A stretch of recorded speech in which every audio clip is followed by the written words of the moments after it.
குருபியோ நமக. Cosmic connection Jayalakshmi Sriram.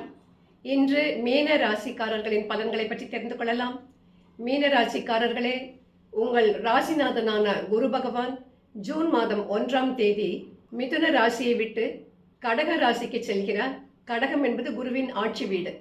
எனவே ஆட்சிநாதன் உங்களுடைய பாவத்திற்கு சொந்தக்காரன், ஆட்சியாக போகின்றான். ஆனாலும் உங்களுக்கு இன்னும் 7.5 சனியின் பிடி விடவில்லை.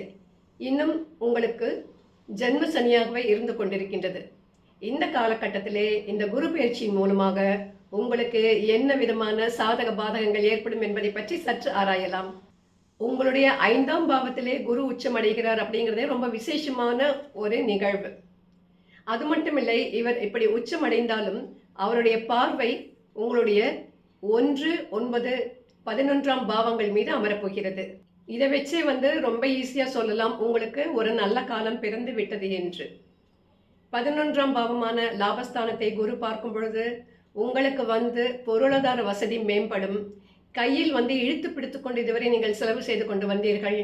யார்கிட்ட கடன் கேட்கலாம், எப்படி இந்த பணத்தை பூல பண்ணி என்ன மாதிரி இந்த செலவை சமாளிக்கலாம் என்று நீங்கள் தவித்து கொண்டு வந்திருந்த இந்த நிலை மாறி உங்கள் கையிலே பணப்புழக்கம் தாராளமாக இருக்கும்.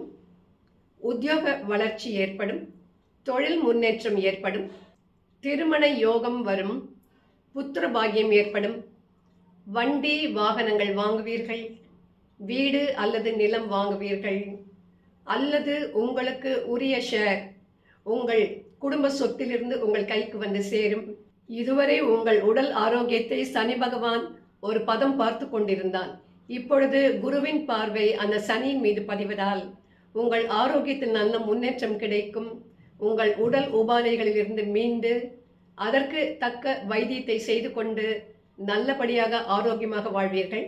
9ஆம் பாவத்தை குரு பார்ப்பதாலே இது உங்களுடைய பாக்கியஸ்தானம்.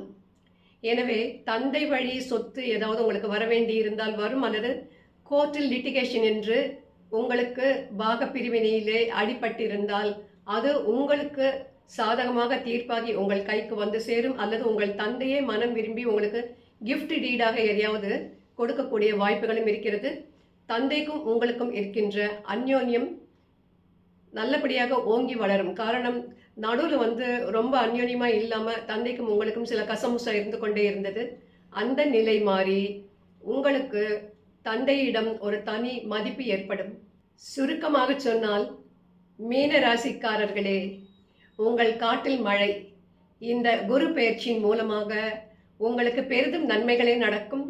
இருந்தாலும் இந்த குரு அக்டோபர் 31ஆம் தேதி அன்று அதிசாரம் பெற்று சிம்ம ராசிக்கு சென்று 3 மாதம் அங்கு தங்குவார். அப்பொழுது குருவின் பார்வை மாறுபடும்.